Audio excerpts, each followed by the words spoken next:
राधे राधे। तो आगे सब लोग अटेंडेंस ले ले। तो जल्दी से अपना नाम कमेंट सेक्शन में लिख के बताओ कौन कौन प्रेजेंट है।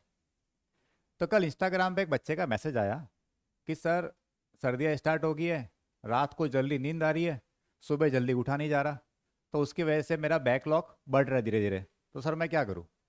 देखो, मैं बच्चे के बारे में तुम्हें बताऊंगा नहीं, वरना तुम पहचान लोगे कि मैं क्लास 11 में पढ़ने वाले आदित्य की बात कर रहा हूँ, जो अभी एलन अहमदाबाद से जेई एडवांस की प्रिपरेशन कर रहा है। तो मैंने उसको पूछा, मैंने कहा बेटा, तू पढ़ता क्या है? तो उसने कहा सर मैं रूम में ही पढ़ता हूँ। मैंने कहा रूम में कहाँ पे, नीचे बैठ के पढ़ता है, टेबल चेयर पे या किस जगह? तो उसने कहा सर मैं बेड पे पढ़ता हूँ, बिस्तर पे। तो मैंने कहा बस यही तेरी प्रॉब्लम है और यही तेरा सॉल्यूशन भी है। मैंने कहा उस बिस्तर को छोड़ दे, या तो नीचे बैठ के पढ़, या टेबल चेयर पे पढ़, डेस्क पे पढ़ ले, और ये तू कर लेगा तो तेरी प्रॉब्लम काफ़ी हद तक सॉल्व हो जाएगी। क्योंकि जो बिस्तर बना है वो सपने देखने के लिए बना है, और जो टेबल चेयर या डेस्क या नीचे बैठ के पढ़ते हैं वो सपने पूरे करने के लिए। तो अर्ज किया है, ये रातें मेरी, ये दिन मेरे अधूरे हैं। ये रातें मेरी, ये दिन मेरे अधूरे हैं, क्योंकि मेरे सारे सवाल अधूरे हैं, क्योंकि मेरे सारे सवाल अधूरे हैं। मैं बिस्तर पर नहीं, डेस्क पर मिलूंगा। मैं बिस्तर पर नहीं, डेस्क पर मिलूंगा, क्योंकि मुझे सपने देखने नहीं, सपने पूरे करने हैं। तो तुम्हारे इन्हीं सपनों को पूरा करने के लिए अपन मोल कंसेप्ट के आगे वाले पार्ट की तरफ चलते हैं। तो आज अपन पढ़ेंगे दो टॉपिक इसके अंदर। एक तो है वेपर डेंसिटी, और एक है एम्पिरिकल एंड मॉलिक्यूलर फार्मूला। ये जो एम्पिरिकल मॉलिक्यूलर फार्मूला काफ़ी ज़्यादा इंपॉर्टेंट है, इस पे फ्रिक्वेंटली क्वेश्चन आ रहा है। नीट के अंदर भी आ रहा है, जेई मेंस के अंदर भी आ रहा है फ्रिक्वेंटली, और एडवांस में भी क्वेश्चन आया हुआ है। अभी इस लेक्चर में अपन एडवांस वाले क्वेश्चन भी करेंगे। तो पहले डेंसिटी की बात कर लेते हैं। बहुत ही बेसिक चीज़ है, तुमने बहुत पहले पढ़ भी रखा है, 6 7 8 से वर्ड आता ही है। तो थोड़ा अपन आज डिटेल में पढ़ेंगे, सब तरह से इसको अपन समझेंगे। सॉलिड के लिए क्या है, लिक्विड के लिए क्या है, गैस के लिए कैसे है, सब कुछ देखते हैं। तो डेंसिटी की पहले बात करते हैं अपन सॉलिड और लिक्विड के पॉइंट ऑफ व्यू से। तो दो तरह की डेंसिटी होती है, एक तो होता है एब्सोल्यूट डेंसिटी, और दूसरा होता है रिलेटिव डेंसिटी।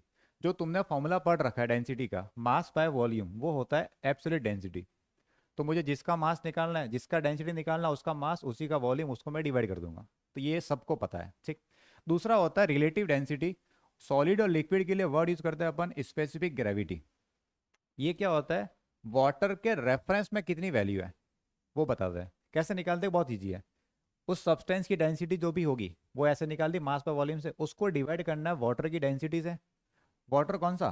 4 डिग्री सेंटीग्रेड वाला, ठीक है।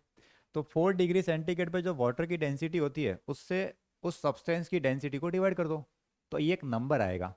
रिलेटिव डेंसिटी क्या है? सिर्फ एक नंबर है, यूनिट कुछ भी नहीं आएगी। क्योंकि नीचे ऊपर भी डेंसिटी, नीचे भी डेंसिटी, डेंसिटी से कट गया। तो ये, अच्छा, ये वर्ड ज़्यादा तुम्हारे काम आएगा कहाँ पे? फिजिक्स के अंदर। फिजिक्स के अंदर जो क्वेश्चन करोगे उनके अंदर वर्ड ये वाला काम आता है, रिलेटिव डेंसिटी और स्पेसिफिक ग्रेविटी। अभी केमिस्ट्री के पॉइंट ऑफ व्यू से इतना इसका रोल यहाँ पे नहीं है। कुछ चीज़ें और, डेंसिटी जो होती है वो होती है टेम्परेचर डिपेंडेंट टर्म। टेम्परेचर पे डिपेंड करता है। जनरली क्या होता है, मैं जनरली बोल रहा हूँ, ऑलवेज नहीं है, जनरली, कि अपन टेम्परेचर जब बढ़ाते हैं तो टेम्परेचर बढ़ाने पे क्या होगा? वॉल्यूम बढ़ जाता है, और वॉल्यूम बढ़ जाएगा तो मास बाय वॉल्यूम है, तो डेंसिटी क्या हो जाएगी? कम हो जाएगी।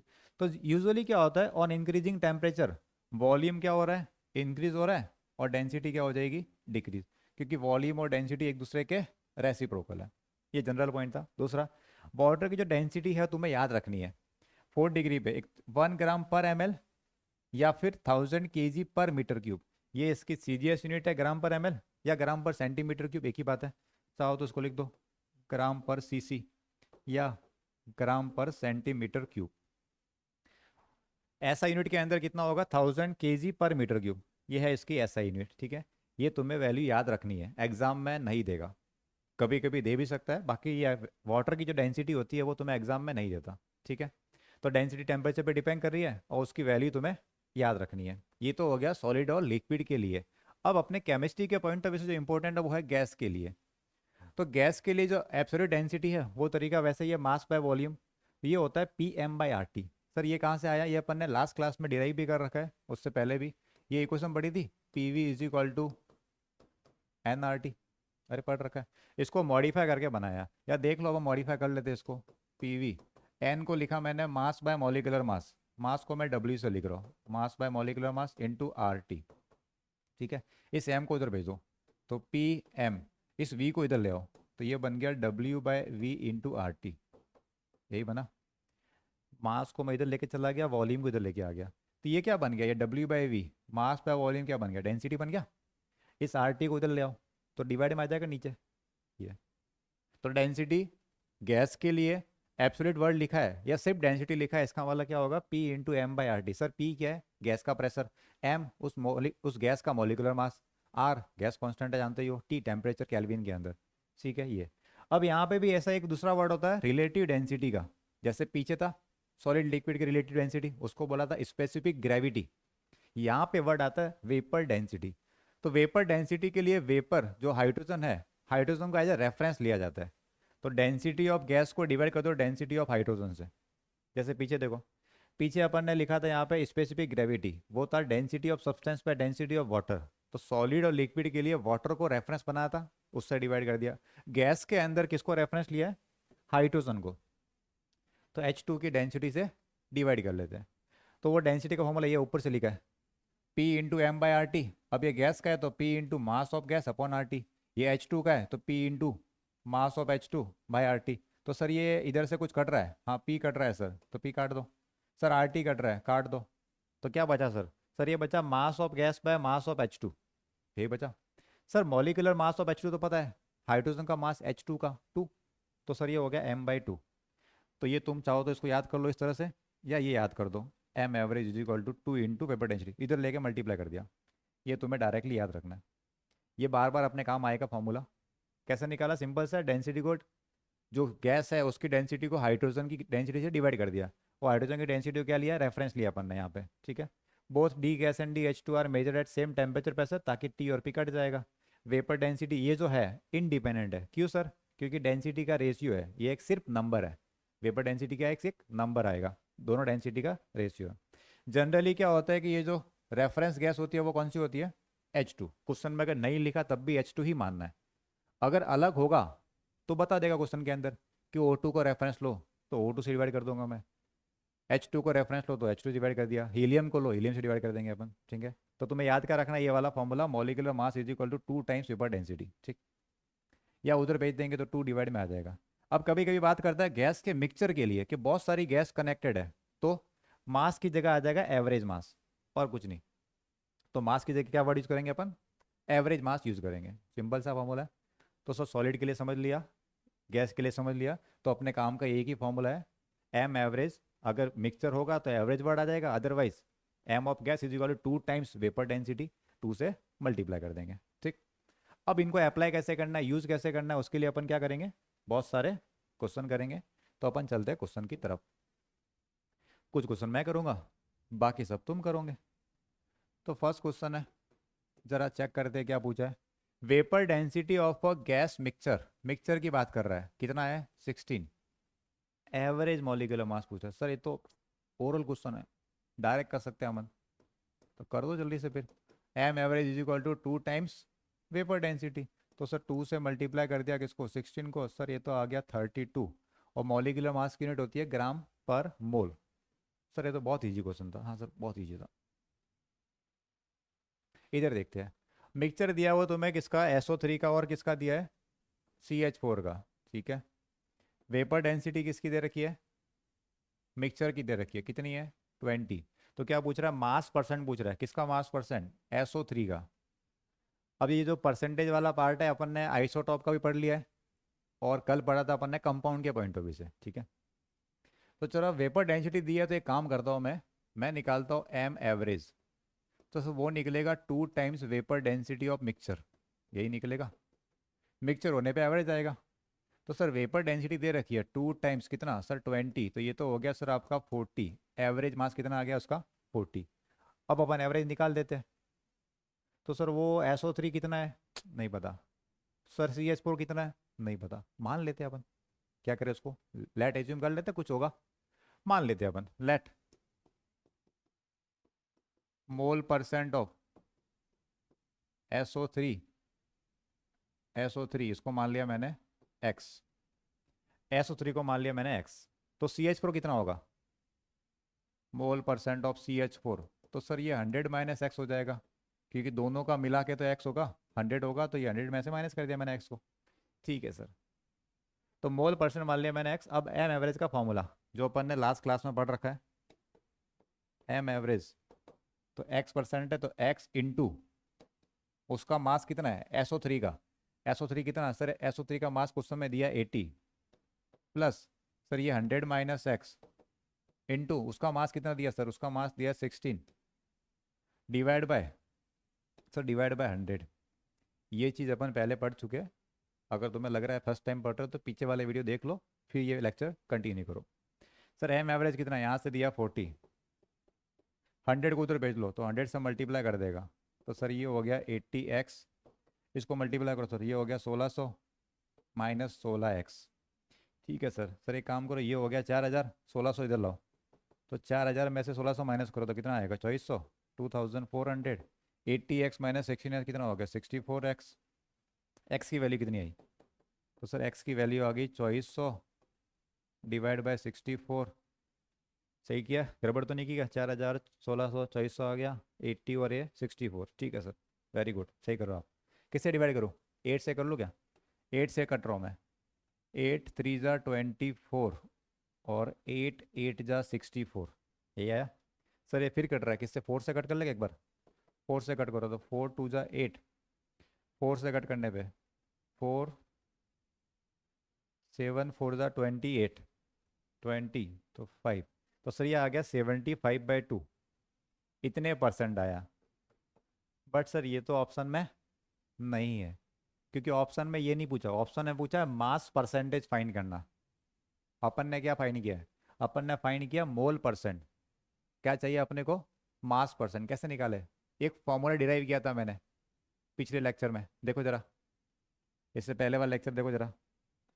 तो अपन ने जो फॉर्मूला डिराइव किया था वो क्या था, मास परसेंट जिस एलिमेंट का निकालना है of SO3 is equal to mole percent जिस एलिमेंट का निकालना उसी का, multiply by molecular mass of SO3 divide by M average. ये फॉर्मूला अपन ने लास्ट क्लास में डिराइव कर चुके हैं। तो मोल परसेंट अपन ने अभी जस्ट फाइंड किया 75/2, ये है अपना मोल परसेंट 75/2, इंटू करो एम एवरेज से, और पहले तो SO3 का मास लिखो, वो कितना है, SO3 का मास कितना है 80, और एम एवरेज कितना है 40, आया एम एवरेज 40।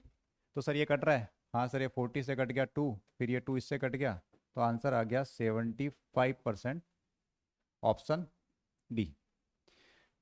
तो ये तरीका, पहले अपन ने मोल परसेंट मान लिया। सर ये मोल परसेंट क्यों माना, क्योंकि जो एम एवरेज होता है वो मोल परसेंट से अपन फाइंड करते हैं, फिर मास परसेंट निकाले इस तरह से। तो ये फॉर्मूला जो पहले मैंने बताया था, तुम्हें अब पता पड़ गया होगा कि उसकी इंपॉर्टेंस क्या है। तो जल्दी से इसको नोट कर लो, फिर अपन आगे चलते हैं नेक्स्ट क्वेश्चन की तरफ।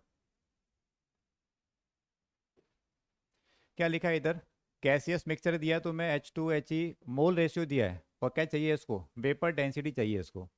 तो चलो एक और क्वेश्चन में कर देता हूँ, फिर बाकी सब तुम कर देना। तो इसमें देखते हैं क्या पूछा है, इसमें दिया है इसने मोल रेशियो। ठीक है सर, ट्राई करते हैं इसको जरा।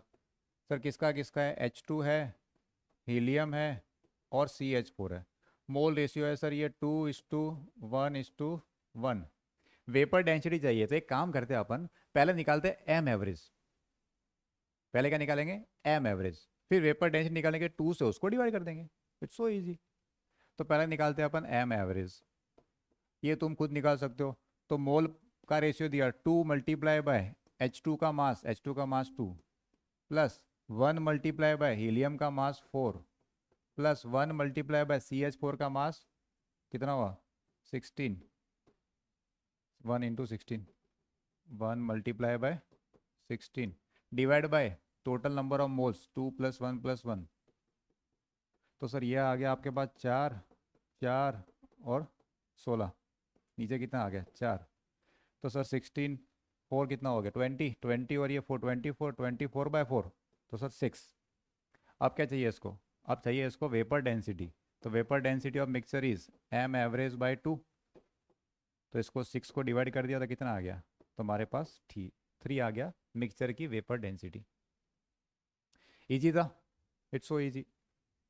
तो जल्दी से इसका आंसर लिखो। अब आगे वाले क्वेश्चन ऑलमोस्ट सब तुम्हें ही करने चाहिए, मैं एक बार देख लेता हूँ। कोई क्वेश्चन अगर टफ हुआ तो बता दूंगा। ये क्या पूछा? Air is considered mixture of 79% N2 और O2 दिया, what is the approximate vapour density? M average निकाल दो, फिर तुम कर दो इसको, जल्दी ट्राई करो। पहले क्या निकालना है? M average. अच्छा, एम एवरेज अपन ने अप्रॉक्सीमेट डेटा लेके एक क्वेश्चन किया था पिछली क्लास में, देख लो, जहाँ अपन ने ड्राई एयर और मॉइस्ट एयर को कंपेयर किया था, विच इज डेंसर, उधर देख लो। एवरेज निकाल के वेपर डेंसिटी निकालना है, ठीक? ये करो जल्दी से। इधर क्या है? गैस मिक्सचर ऑफ O3 दिया, O2 दिया, वेपर डेंसिटी दे रखी है, क्या चाहिए? मोल परसेंटेज चाहिए। तो वेपर डेंसिटी से एम एवरेज आ जाएगा, और एम एवरेज आने के बाद में परसेंटेज कैसे निकालते हैं? एक को एक्स मान लो, दूसरे को 100 माइनस एक्स मान लो। जल्दी से कर लो, इसको होमवर्क है। इधर क्या है? Gaseous mixture contain 20% volume of helium, 30% volume of O2 and the rest is CO2। 3 gases है, होने दो, 3 हो के 10 हो, तरीका वही है बस, जितना सिखा दिया उससे सब क्वेश्चन हो जाएगा तुम्हारा। अब क्या चाहिए? What is the average molar mass? Mixture का एवरेज मोलर मास चाहिए। अच्छा, जो वॉल्यूम का रेशियो होता है हमेशा वही, वॉल्यूम का जो परसेंटेज आएगा वही मोल का परसेंट आएगा। इसलिए अगर वॉल्यूम का परसेंटेज या रेशियो मिला है तो एग्जैक्टली वही मोल का परसेंटेज या मोल का रेशियो होता है। कैसे करें सर? सर ये तो बहुत ईजी है, मैं हिंट दे रहा हूँ तुम्हें, तुम्हें करना है। हीलियम कितना है? 20%। O2 कितना है? 30%। तो CO2 कितना होगा? सर टोटल होगा 100। ये 20, ये 30, तो कितना बचा? सर 20 30 मतलब 50, 100 माइनस 50 मतलब 50, तो 50% ये है। बस निकाल दो M average, percentage into molar mass करके। तो ये तुम्हें ही करना है अभी, करो। सीखना क्या रहा तुम्हें यहाँ पे? हर क्वेश्चन में तुम्हें कुछ सिखाना चाह रहा था, इसमें तुम्हें ये सिखाना चाह रहा हूँ। एग्जाम में तुम्हें ये ऐसे देगा नहीं, ये तो मैं अब प्रैक्टिस करने के लिए दिया हुआ है क्वेश्चन में, कि वॉल्यूम का जो परसेंटेज होता है वही क्या होता है? मोल का परसेंटेज होता है। ठीक है, ये करो जल्दी से आंसर। वैसल में क्या दिया? 3 गैस दिया, ABC, मोलर मास दिया हुआ है, मोल रेशियो दिया हुआ है, वेपर डेंसिटी। एम एवरेज निकाल के वेपर डेंसिटी निकाल दो। अब देखो तुम क्वेश्चन सीख गए हो, अब ट्राई करो कैलकुलेशन कम से कम करने की, मतलब लिखने की हैबिट को अवॉइड करना शुरू करो। कैलकुलेशन वाले स्टेप की बात करो।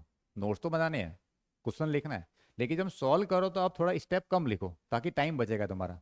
कि पता है कि बोरली कर सकते हो तो ओरली करो फिर, ताकि जो ब्रेन की जो स्पीड है वो बढ़ जाए। एग्जाम में बेनिफिट देगा ये तुम्हें। इसको जल्दी से ट्राई करो। फिर क्या लिखा है? एक्स मोल N2 के है, वाई मोल SO2 के, मिक्स किया है, वेपर डेंसिटी दे रखी है, मोलर रेशियो फाइंड करना है। ये भी इजी क्वेश्चन है, हो जाएगा आराम से, टफ क्वेश्चन नहीं है। ये इसको यूज करते हैं किसी और क्वेश्चन में, तो इंडिविजुअल टॉपिक पे तो क्वेश्चन सिंपल है। अभी अपन इसको आगे जाके और भी टॉपिक से कनेक्ट करेंगे, तब इसका लेवल बढ़ेगा क्वेश्चन का।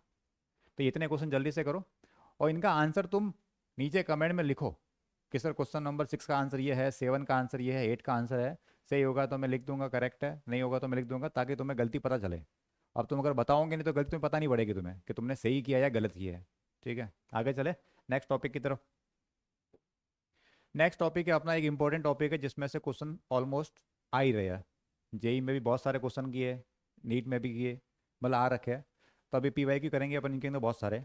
तो क्या फाइंड करना अपन को अब नेक्स्ट टॉपिक के अंदर? Empirical and molecular formula. तो सब बात आ रही है होता क्या है? इंपेरिकल फार्मूला क्या होता है? हमेशा उस कंपाउंड में जो एलिमेंट्स है, उन एलिमेंट्स का सिंपल रेशियो होता है। क्या होता है? एलिमेंट्स का सिंपल रेशियो की फॉर्म में रिप्रेजेंटेशन, वो तो होता है इंपेरिकल फार्मूला। और एक्चुअल रिप्रेजेंटेशन होता है कि इस कंपाउंड में कितने ऑक्सीजन है, कितने नाइट्रोजन है, कितने सल्फर है, कितने हाइड्रोजन है। एक्चुअल नंबर ऑफ एटम जो बताएगा वो होता है मॉलिक्यूलर फार्मूला। तो जल्दी से एक बार डेफिनेशन देख लेते हैं, सिंपल सिंपल सी। क्या लिखा? Empirical formula of a compound is a chemical formula. क्या शो करता है वो? Relative number of atoms in the simple ratio, कि सिंपल रेशियो की फॉर्म में कितने एटम्स है।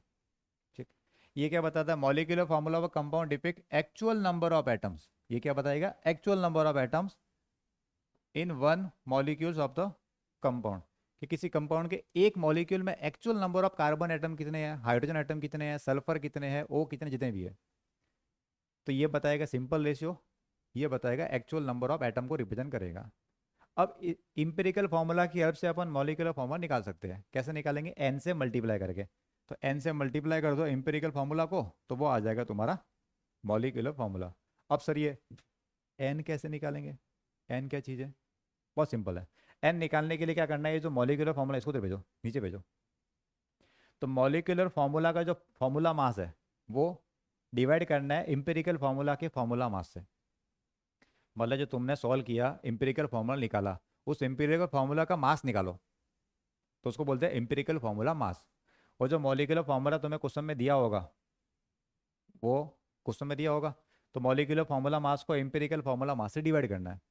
समझ नहीं आया? चिंता मत करो, मैं तुम्हें एक फॉर्मेट बता रहा हूँ, उस फॉर्मेट को तुम यूज करना है, सब क्वेश्चन हो जाएंगे, A to Z सब क्वेश्चन हो जाएंगे। किसी टाइप क्वेश्चन हो, एम्पिरिकल फार्मूला मॉलिक्यूलर फार्मूला का एक सिंपल एक पैटर्न बताऊंगा, उसको फॉलो करना तुम्हें। मैं पहले इसका एग्जांपल बताता हूँ, तुम्हें कुछ कंफ्यूजन हो रहा होगा अभी कि एम्पिरिकल फार्मूला क्या है, मॉलिक्यूलर फार्मूला क्या है। तो पहला एग्जांपल देखो, फिर क्वेश्चन पे आएंगे अपन। तो ये एक एग्जांपल है, जैसे यहाँ पे कंपाउंड लिखा हुआ है, क्या लिखा है, हाइड्रोजन पर ऑक्साइड। तो इस हाइड्रोजन पर ऑक्साइड का क्या करना है मेरे को, मॉलिक्यूलर फार्मूला लिखना है। तो हाइड्रोजन पर ऑक्साइड का जो मॉलिक्यूलर फार्मूला होता है वो होता है H2O2। ये क्या है, मॉलिक्यूलर फार्मूला। लेकिन मुझे लिखना है इसका एम्पिरिकल फार्मूला। तो क्या कटने की खुशबू आ रही है? सुन के बताओ, आ रही है? काट लो।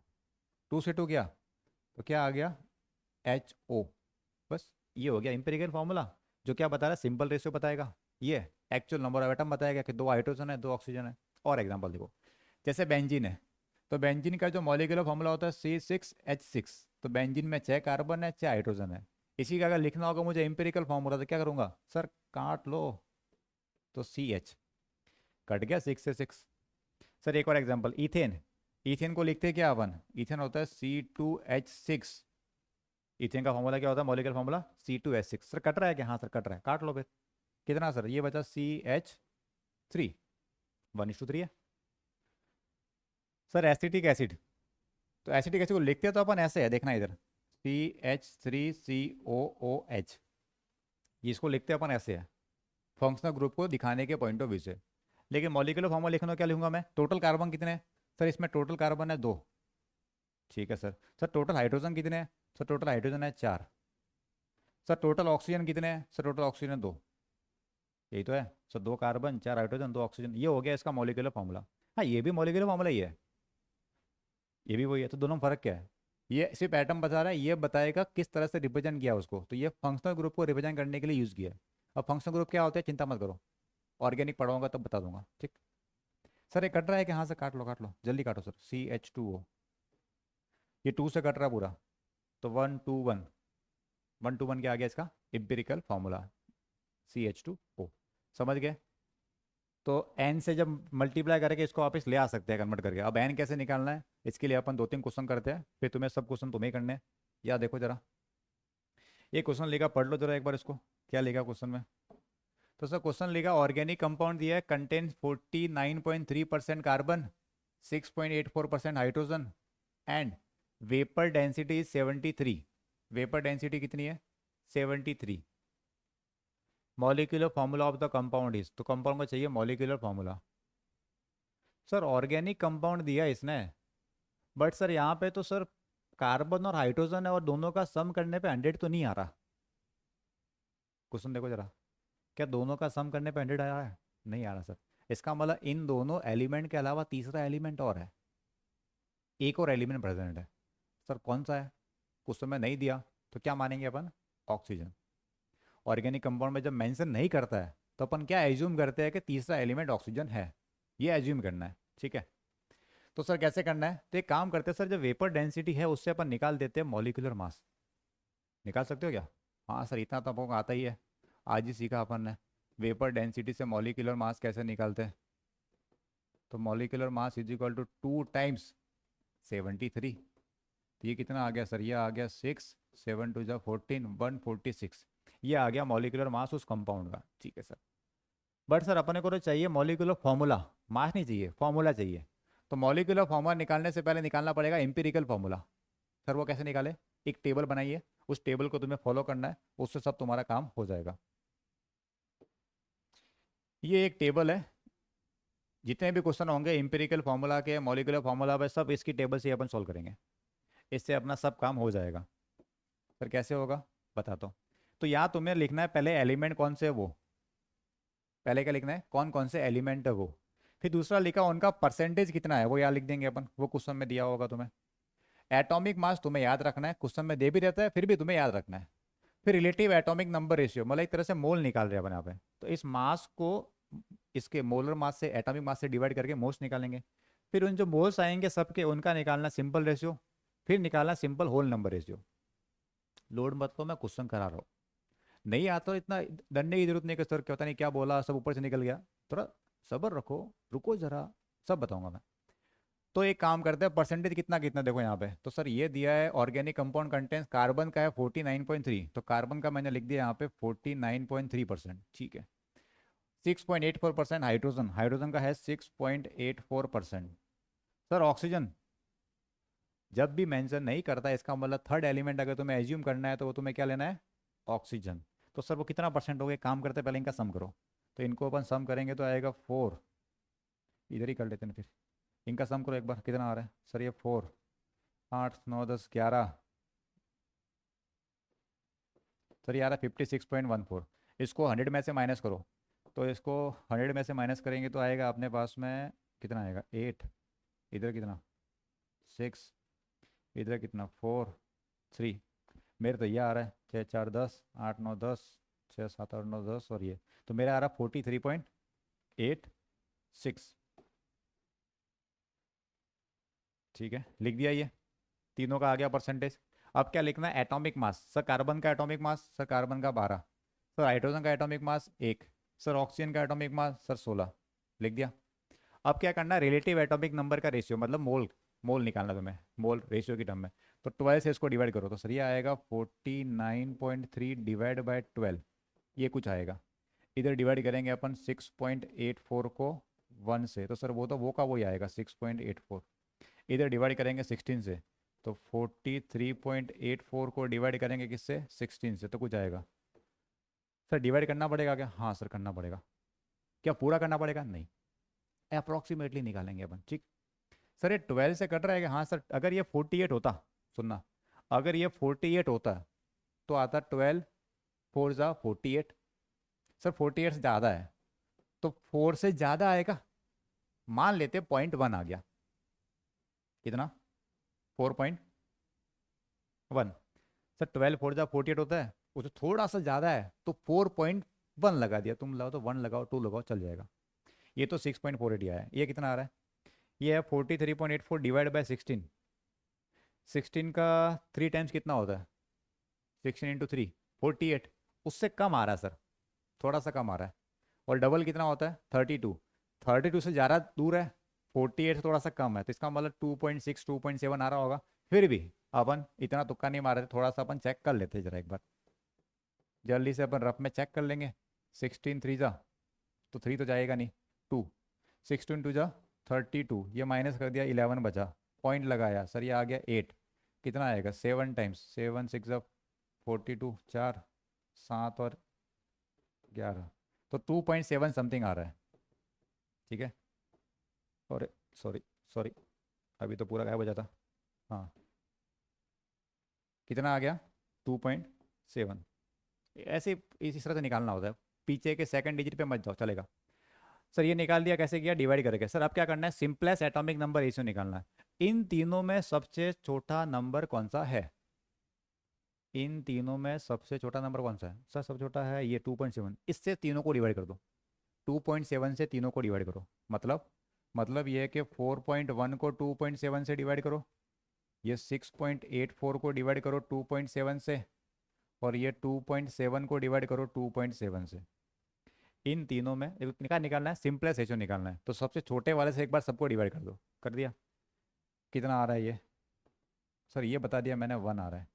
अब इसको थोड़ा सा देख लो, एग्जैक्ट नहीं अप्रॉक्सीमेट देख लो, क्या इसका 2 टाइम्स हो रहा है, 2 टाइम्स तो होता है कितना 5.4, 1 टाइम्स है 2.7, मतलब बीच में क्या आ रहा होगा 1.4 1.5 टाइम्स, मैं मान लेता हूँ 1.5 के आसपास आ रहा है, हो सकता है 1.48 आए 1.49 आए, जिसको मेरा तरीका समझ में नहीं आ रहा, कोई दिक्कत नहीं है, इसको डिवाइड कर दो, 41 को 27 से डिवाइड कर दो, 1.5 समथिंग आ रहा होगा, ठीक। इधर देखते हैं, 6.84 को 2.7 से डिवाइड करना है, 2.7 का 3 टाइम्स कितना होता है, 3 टाइम्स होता है अपने पास आएगा, अगर 27 है 27 का 3 टाइम्स कितना होता है 27 इंटू 3, 81 समथिंग आ रहा है, और 2 टाइम्स होता है 5.4, मतलब बीच में कहीं आ रहा है, तो ये अप्रॉक्सीमेटली 2.5 टाइम्स आ रहा है। ठीक है, नहीं लग रहा है डायरेक्ट तुम्हें, कोई दिक्कत नहीं है, 2.7 से इसको डिवाइड कर दो, अपने आप पता पड़ जाएगा 2.4 या 2.5 समथिंग आ रहा होगा। ठीक, अब ये तुम्हारे पास 3 रेशियो आ गए। अब क्या करना है, इन तीनों को मिनिमम नंबर से मल्टीप्लाई करना है, मिनिमम ऐसे नंबर से मल्टीप्लाई करो कि ये तीनों इंटीजर बन जाए। अब तुम लोग से 10 से मल्टीप्लाई कर दो, अपने को इंपेरिकल फॉर्मूला चाहिए, मतलब सबसे छोटा चाहिए, तो स्मॉलेस्ट नंबर से मल्टीप्लाई करना है कि इंटीजर आ जाए, मैं बोल रहा हूँ स्मॉलेस्ट से, तो 2 से मल्टीप्लाई करने पे आ जाएगा। हाँ सर आ जाएगा, तो तीनों को 2 से मल्टीप्लाई करो, तो ये बन गया 3, ये बन गया सर 5, ये बन गया 2। तीनों को मैंने 2 से मल्टीप्लाई किया है, तो ये बन गया 3, ये बन गया 5, 2 से मल्टीप्लाई किया, ये बन गया 2। बस ये तुम्हारा आंसर है, ये तुम्हारा आ गया एम्पिरिकल फार्मूला का रेशियो 3:5:2। मैं लिख के बता दूँ क्या बचा वो, तो यहाँ पे जो एम्पिरिकल फार्मूला आया तुम्हारे पास वो C3H5O2, 352, वही तो है, कार्बन हाइड्रोजन ऑक्सीजन 352। ये टेबल अगर तुम्हें फिर भी तकलीफ हो रही है, एक बार वीडियो को वापस देख लो कि मैंने कैसे कैसे स्टेप बाय स्टेप फॉलो किया, तुम सीख जाओगे, बहुत ईजी है, बस इसको याद रखना टेबल को। सर लेकिन ये नहीं पूछा इसने, इसने पूछा मॉलिक्यूलर फॉर्मूला, अपने पास क्या आया एम्पिरिकल फार्मूला, तो एन निकालना पड़ेगा। तो पहले अपन निकालते हैं एन। एन कैसे निकलेगा, एन निकालने के लिए चाहिए अपने को empirical formula mass, empirical formula mass, वो कैसे निकलेगा, इस फॉर्मूले का मास, तो 3 × 12 प्लस 5 × 1 प्लस 2 × 16, तो सर ये आ गया 12 × 3 36, सर ये 5, ये आ गया 32, कितना हो गया सर 6 5 11 3 3 3 6 73, ये आ गया।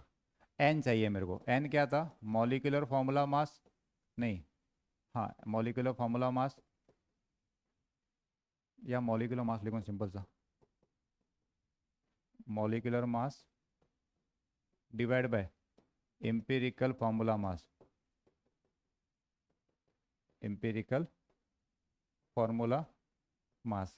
तो थोड़ी देर पहले अपन ने ये निकाल दिया मॉलिक्यूलर मास, कितना आया पीछे देखो जरा, मॉलिक्यूलर मास अपन निकाल दिया 146, कितना 146, और एम्पिरिकल फार्मूला मास अभी निकाला 73, तो डिवाइड करने पे कितना आ गया 2, तो एन की वैल्यू आ गई मेरे पास 2। अब मेरे को चाहिए मॉलिक्यूलर फार्मूला, अब आएगा मेरे पास मॉलिक्यूलर फार्मूला, क्या करूँ मैं, ये जो 2 आ गया, इस 2 से इस सब को मल्टीप्लाई कर दो, हर एक एटम को, 2 से तीनों एटम को मल्टीप्लाई कर दो, तो 2, तो कार्बन हो गया 6, सर हाइड्रोजन हो गया 5 का डबल 10, और ओ हो गया 2 का 4, इस 2 से तीनों को मल्टीप्लाई किया मैंने, बस, तो ये तुम्हारा आंसर है।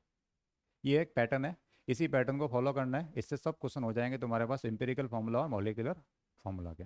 ठीक है, एक और क्वेश्चन बता रहता हूँ मैं, ताकि तुम्हें थोड़ी तसल्ली हो, फिर तुम कर पाओ। क्या पूछा है इसने, एम्पिरिकल फार्मूला दे रखा है, ये तो सिंपल है, ये सिंपल है, बट इसमें कंसेप्ट है वो सिखाना चाह रहा हूँ तुम्हें, सुन लो। Empirical formula of the organic compound दे रखा है तुम्हें CH2, क्या दिया तुम्हें, एम्पिरिकल फार्मूला दिया है CH2। ठीक है sir, mass of 1 liter of organic gas, mass of 1 liter of organic gas is exactly equal to mass of 1 liter of N2, 1 liter of N2। तो फाइंड करना है इसको मॉलिक्यूलर मास। ये कह रहा है कोई ऑर्गेनिक गैस है उसका मास, और मतलब 1 लीटर उस गैस का मास और 1 लीटर N2 का मास सेम है। अब बात सुनना मैं जो बोल रहा हूँ, क्या प्रेशर चेंज हुआ यहाँ पे, नहीं, क्या टेम्परेचर चेंज हुआ, नहीं, तो इक्वेशन पढ़ी थी गैस के लिए, PV = nRT, प्रेशर चेंज नहीं हुआ, टेम्परेचर वो का वो, आर चेंज होता नहीं है, इसका मतलब अगर उसका वॉल्यूम सेम है तो मोल्स भी सेम आएंगे। हेलो, अरे अगर वॉल्यूम सेम है तो मोल्स क्या आएंगे, सेम। ठीक है, अच्छा आप सुनना, मोल सेम है किसके, उस ऑर्गेनिक गैस के और नाइट्रोजन के। अच्छा अगर मोल सेम है तो मोल क्या होते हैं, वेट बाय मॉलिक्यूलर मास, तो अगर मोल सेम है, मास भी सेम है, दे रखा है ना, mass of 1 litre of organic acid exactly equal, mole same है मास सेम है, तो क्या मॉलिक्यूलर मास सेम नहीं आएगा, हाँ सर बिल्कुल आएगा।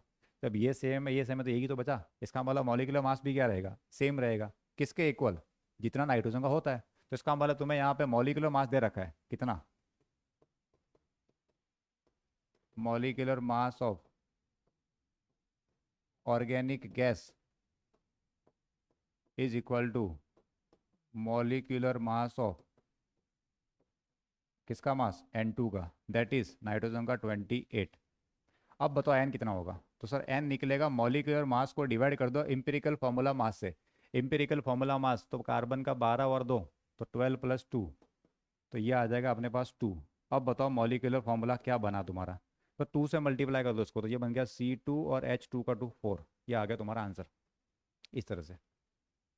तो ये कंसेप्ट मेरे को सिखाना था, अगर प्रेशर चेंज नहीं हुआ, टेम्परेचर चेंज हुआ, इसका मतलब वॉल्यूम अगर सेम है तो मोल्स भी सेम होंगे, और वॉल्यूम सेम दे रखा 1 लीटर 1 लीटर। अब अगर मोल सेम है, मास सेम है, तो मॉलिक्यूलर मास सेम होगा, इसका मतलब उस गैस का मास वही होगा जो नाइट्रोजन का है। तो 28 अब लगा दिया मैंने फॉर्मूला। तो इस तरह के क्वेश्चन में लैंग्वेज यूज होती है, तो अब तुम सीख गए होंगे। आगे चले, इधर क्या है, एक और देख लो, फिर मैं नहीं बताऊंगा, ठीक है। एक और ये क्वेश्चन देख लो, परसेंटेज निकालने वाला। क्या क्या है इसके अंदर देखें। ऑर्गेनिक सब्सटेंस कंटेनिंग कार्बन है, हाइड्रोजन है, ऑक्सीजन है। जो बच्चे सीख गए हैं वो खुद करो, वो खुद करो और आंसर बताओ। और जिनको लग रहा है नहीं सर कॉन्फिडेंस अभी नहीं आया है, वो आंसर देखो मेरे से, ठीक। ऑर्गेनिक सब्सटेंस में कार्बन, हाइड्रोजन, ऑक्सीजन, तो एलिमेंट थे यहाँ पे, पीछे कर दो क्या, ये पे कर दो, चलो ये कर देते, कार्बन, हाइड्रोजन, ऑक्सीजन। कितने कितने परसेंट है सर, परसेंटेज है 40.67। ये कितना है 5.085। सर ये कितना है 54.228। पीछे कर दे रहे, जगह चाहिए होगी अपने को, इतनी जगह में होगा नहीं। इधर कुछ और चाहिए क्या, मॉलिक्यूलर मास तुम्हें दे रखा है 118, और मॉलिक्यूलर होना चाहिए, मैं पीछे कर देता हूँ। परसेंट याद रखना, एक तो है 40.67 कार्बन का, इधर लिख देता हूँ मैं, कार्बन, हाइड्रोजन, ऑक्सीजन 40.67 था, ठीक है सर। ये कितना है, ये है 5.085, कितना है 5.085। और तीसरा वाला कितना है, 100 में से माइनस करने के बाद, ये है सर 54.228, 54.228। फिर क्या लिखना था उनका, एटॉमिक मास लिखना था। सर कार्बन का मास होता है 12, इसका मास होता है 1, इसका कितना होता है 16। अब सर इससे डिवाइड करना होता था, तो 40.67 को डिवाइड करना होता है 12 से, इधर 5.085 को डिवाइड करना है 1 से, इधर 54.228 को डिवाइड करना है किससे, 16 से। अब तुम कर सकते हो वैसे, फिर भी चलो देखो, मैं डिवाइड करता हूँ कितना आ रहा है। तो सर ये डिवाइड करने पे 12 से डिवाइड करना 40 को। अब जिनको डायरेक्ट करना मतलब वो ओरली नहीं होता, वो ऐसे देख लो, 12 3 टाइम्स कितना हो गया 36, माइनस करने पे कितना 4 पॉइंट लगा 6, कितना हुआ 12 3 जा 46, नहीं 36, कितना बचा 10, पॉइंट लगा हुआ 7, 12 से कितना 9 क्या 8, 9 होने पे आता 108। अरे 107 को 108 मान लो क्या, 9 रखने पे कितना आएगा 12 9 जा 108, तो 3.39 समथिंग आ रहा है। तो 3.39 क्यों लिखना, 3.4 लिख दो फिर इसको, अप्रॉक्सीमेटली करना ना अपने को, तो 3.4 लिख दिया। अब किसी की इच्छा हो नहीं सर 3.39 लिखो, अरे भाई ले 3.39 लिख दिया मैंने, ठीक। क्या 38 लिखो, सर 39 रख दो, ठीक है। ये कितना आया सर, ये आया वो का वो 5.085। सर ये डिवाइड करो ज़रा, इससे कितना आ रहा है ये, तो ये है 54.228, इसको डिवाइड किया 16 से, 16 3 जा 48, तो माइनस किया 14 माइनस 8, 6 बचा, पॉइंट लगा दिया 2 हो गया कितना 3 टाइम्स 16 3 जा 48, कितना हुआ 12 माइनस 8 गया तो 4, ये फिर कितना आया वापस 2 आया, 8 टाइम्स या 9, तो ऊपर उतना दिख रहा तो इसका भी इतना ही आएगा। जब 2 डिजिट सेम आ गई तो तीसरा भी सेम ही रख दो, ऐसे क्वेश्चन ऐसे ही होते हैं, पूरा एग्जैक्ट करके टाइम वेस्ट बिल्कुल भी नहीं करना है। सर अब क्या करना था, अब रेशियो निकालना था सिंपल वाला, तो इसमें सबसे छोटा कौन है, तो सबसे छोटा है 3.39, इससे सबको डिवाइड कर दो तो 3.39 बाई 3.39, 5.085 बाई 3.39 और 3.39 बाई 3.39। तो सर ये कितना आया, ये तो मैं बता रहा था तुम्हें 1 आएगा ये आएगा 1। ये कितना आएगा सर, डिवाइड करना पड़ेगा, कर दो। अच्छा क्या डबल से, तो डबल नहीं है क्या, 1 टाइम्स है, नहीं 1 टाइम्स होता है 3.39, इसका 2 टाइम्स। अब देखो 3.39 को 3.4 मांग के कर रहा हूँ मैं, थोड़ा सिंपल करने के लिए, ठीक है। तो ये 3.4, इसका डबल होता है 6.8। और ये कितना इसके बीच में आ रहा है एग्जैक्टली अरे ये इसके इसके बीच में आ रहा है, इसका मतलब बीच में आ रहा था, कितना होगा 1.5 टाइम्स आ रहा होगा। कितना आ रहा होगा 1.5 टाइम्स, अप्रॉक्सीमेटली देख लो। अब जिसको पता कैसे नहीं आ रहा 1.5 मल्टीप्लाई कर देखो, चेक कैसे करना वापस याद देखो। तो मैं जो 3.4 को मल्टीप्लाई करता हूँ 1.5 से, जरा चेक करते हैं। 5 4 जा 20, 5 3 जा 15, फिर ये 34, तो 0 5.1 समथिंग है। हाँ 5.01 समथिंग, मतलब सही किया है। देखो जैसे मैं कर रहा हूँ वैसे ही पैटर्न तुम सीख जाओ। अप्रॉक्सीमेशन ऐसे ही करना है एग्जाम के अंदर भी, मेंस हो या एडवांस हो, कोई भी एग्जाम हो। एग्जैक्ट नहीं जरूरत पड़ती, तुम क्या एग्जैक्ट करने के चक्कर में टाइम वेस्ट करते हो। अब मेरे को पता इसमें मिनिमम कौन से नंबर से मल्टीप्लाई करो कि इंटीजर बन जाए। होल नंबर बनाने के लिए मैं इन सबको कौन से कम छोटे नंबर से मल्टीप्लाई करूँ। सर 2, 2 से करो, ये आ गया सर 2, ये आ गया 3, ये आ गया 2। बस तो ये आ गया तुम्हारा एम्पेरिकल फार्मूला। तो empirical formula will be carbon 2, hydrogen 3, oxygen 2। Sir molecular formula पूछा है तो पहले इसका मास निकालो। क्या निकाले अपन, एम्पिरिकल फार्मूला मास निकालते हैं। एम्पिरिकल फार्मूला मास पूरा लिख देता हूँ। एम्पिरिकल फार्मूला मास कैसे निकाले सर, ये तो कार्बन 2 है तो 2 × 12 प्लस हाइड्रोजन 3 है, 3 × 1 प्लस 2 × 16। तो सर ये हो गया 12 और 2 24, सर ये हो गया 3, 16 और 2 32। सर सम करो कितना हुआ, सम करने पे आएगा 4 5 6 7 8 9, 2 और 3 5, 59 आ रहा है मेरे पास ये। अब एन निकालना मेरे को, एन निकालने के लिए मॉलिक्यूलर मास को मैं इससे डिवाइड कर दूंगा 59 से। अब मॉलिक्यूलर मास कितना दिया क्वेश्चन में, क्वेश्चन में मॉलिक्यूलर मास दिया है 118, 118। कितना दिया है 118, तो इसका डबल लिखा है ये, अरे इसका डबल है। हमेशा एन इंटीजर आएगा तुम्हारा, एन हमेशा इंटीजर में ही आएगा, इसलिए अप्रॉक्सीमेट करने से भी आंसर इंटीजर में ही आएगा, कोई दिक्कत वाली बात ही नहीं आएगी। अब बताओ सर मॉलिक्यूलर फार्मूला। तो सर मॉलिक्यूलर फार्मूला के लिए सबको 2 से मल्टीप्लाई करो, सबको सबको, इसको भी इसको भी इसको भी। तो कार्बन हो गया कितना 4, हाइड्रोजन कितना हो गया सर 6, ओ कितना हो गया सर, ओ हो गया 4, 4 6 4। बस तो हो गया, ऐसे क्वेश्चन करने होते हैं, क्वेश्चन सिंपल आ रहे हैं। अब थोड़े मैं पीवाई को बता रहा हूँ तुम्हें, नीट में एग्जैक्टली ऐसे ही क्वेश्चन है, इससे सिंपल ही होंगे। अब ये क्वेश्चन है क्या, सेम ऐसे क्वेश्चन है, पढ़ो जरा। अब कितने एलिमेंट है, ऑर्गेनिक कंपाउंड में 40% कार्बन है, 53.3% ऑक्सीजन है। सर सम करने पे 100 नहीं हो रहा। तो देखो ऑर्गेनिक कंपाउंड में कार्बन है, हाइड्रोजन है और ऑक्सीजन है। अब 2 एलिमेंट तुम्हें दिए है और तीसरे के बारे में नहीं पता, तो इसका मतलब या तो ऑक्सीजन को मिस किया होगा या फिर उन्होंने हाइड्रोजन को मिस किया होगा। बट यहाँ क्वेश्चन में लिख दिया है क्या, रिमेनिंग इज हाइड्रोजन। एग्जैक्टली ऐसे ही करना है। अब पूछ रहा है तुम्हें एन कितना है, ट्राई करो जरा कितना आंसर आ रहा है। ये है नीट का क्वेश्चन है 2024 का, जरा पढ़ के देखो क्या पूछा है। कंपाउंड एक्स कंटेन ए का परसेंट दिया है, बी का परसेंट दिया है और रिमेनिंग कौन है सी, ए बी सी। अभी लिखा था कार्बन हाइड्रोजन ऑक्सीजन, यहाँ पे लिखना है ए बी सी। फिर परसेंटेज निकाल के एम्पिरिकल फॉर्मूला तुम्हें पूछ रहा है, कर दोगे। अभी करके आंसर मुझे कमेंट करो जल्दी से, अभी इसका आंसर मुझे कमेंट करो जल्दी।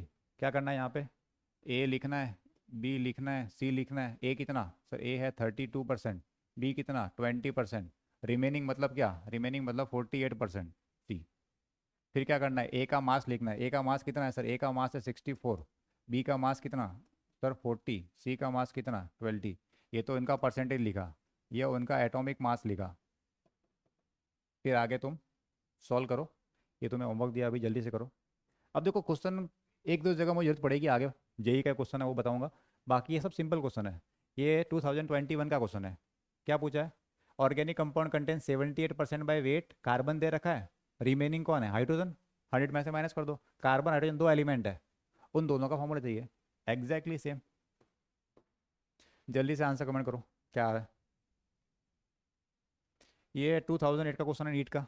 क्या पूछा है इसमें? ऑर्गेनिक कंपाउंड में कार्बन हाइड्रोजन ऑक्सीजन तीन दे रखे हैं, CH और O। कार्बन दे रखा है, हाइड्रोजन दे रखा है, ऑक्सीजन का है। 100 में से माइनस कर देना। इंपेरिकल फॉर्मूला चाहिए इसको। इंपेरिकल फॉर्मूला करो जल्दी से। तो जेई वाले बच्चे हैं वो भी नीट के क्वेश्चन करो, और जो नीट वाले हैं वो जेई क्वेश्चन करो, प्रैक्टिस करने के पॉइंट ऑफ व्यू से। क्योंकि मेंस और कंडक्टिंग बॉडी दोनों की सेम है, एनटीए को ही कंडक्ट करना है एग्जाम को। तो प्रैक्टिस अगर सिलेबस सेम है जहाँ तक, वो क्वेश्चन तो कर सकते हैं अपन प्रैक्टिस के लिए।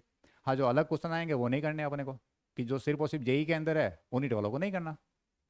या देखते हैं, कार्बन दिया, हाइड्रोजन दिया, ऑक्सीजन दिया, दो का परसेंट है, तीसरे का पूछ रहा है। एग्जैक्टली सेम क्वेश्चन 1999 और 94 में कराया करो जल्दी से। इधर क्या है? सिमिलर क्वेश्चन 1998 का। ये सब नीट के क्वेश्चन है, एक जैसे क्वेश्चन है। अब तुम देखोगे सर ये सेम पैटर्न के क्वेश्चन है, तो इतनी प्रैक्टिस कर दो कि तुम्हें एग्जाम में सोचना नहीं पड़े। जल्दी से एलिमेंट लिखे, परसेंटेज निकाला, रेशियो निकाल दिया, आंसर आ गया। प्रैक्टिस थोड़ी करनी पड़ेगी तुम्हें। ये है कब कहाँ का? ये है जेई मेंस का। ये है अप्रैल 1 का, अप्रैल के अंदर हुआ था 12 तारीख को। 1 अप्रैल का है, और 1 शिफ्ट का, सॉरी 2023 का। इसमें क्या पूछा है? इसको ट्राई करते हैं। या देखो, जेई में क्या थोड़ा सा क्वेश्चन वो डायरेक्ट पूछने को अवॉइड करता है। जेई में डायरेक्टली उस तरह के नहीं पूछता कि परसेंटेज देके पूछेगा, थोड़ा वो चेंज करने की कोशिश करता है। तो कैसे चेंज किया देखते हैं। अब मेटल क्लोराइड, कोई कंपाउंड है मेटल के साथ क्लोरीन है, मेटल क्लोराइड कंटेन 55% तो क्लोरीन है बाय वेट। उस मेटल क्लोराइड में 55% है chlorine. 100 ml vapour of the metal at STP। कहाँ पे बात कर रहा है ये? STP पे। और STP पे वेट कितना है? 0.57 ग्राम। तो एक काम करते हैं अपन, अपन STP दिया, इसका मतलब अपन वॉल्यूम से मोल्स निकाल सकते हैं। निकाल सकते हैं, निकाल देते हैं अपन। तो यहाँ पे सॉल्यूशन, तो मोल्स ऑफ मेटल क्लोराइड, मैं पूरा लिख ही देता हूँ चलो।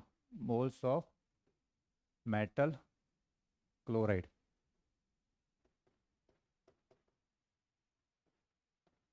अच्छा, इनमें देखो अब ये कौन सा हो सकता है? MCl है, MCl2 है, MCl4 है, नहीं पता। कुछ भी हो सकता है, नहीं पता। तो मैंने नाम लिख दिया मेटल क्लोराइड। तो सब मोल निकालना मुझे वॉल्यूम से, तो वॉल्यूम है 100 डिवाइड बाय 22.4 लीटर। अब यहाँ सुनना, 22.4 लीटर क्या होता है? अगर ऊपर ml में है तो इसको भी ml में चेंज कर दो, मल्टीप्लाई बाय 1000, तो वो आएगा 22,400 ml में। ठीक है, जब वॉल्यूम अगर ऊपर वाला ml, नीचे भी किस में होना चाहिए? ml में। तो उसको लिख दिया मैंने 22,400 ml कट जाएगा। ठीक है सर, अभी सॉल्व नहीं करना, बाद में करेंगे सॉल्व इसको। इतने आगे मोल, ये मेटल क्लोराइड के मोल है। ठीक है, अब एक काम करते हैं, इस मेटल क्लोराइड का जो मास है वो तुम्हारे पास पता है 0.57। क्या मोल और मास से मॉलिक्यूलर मास निकाल सकते हैं? हाँ सर निकाल सकते हैं, तो निकाल दो फिर। तो मॉलिक्यूलर मास ऑफ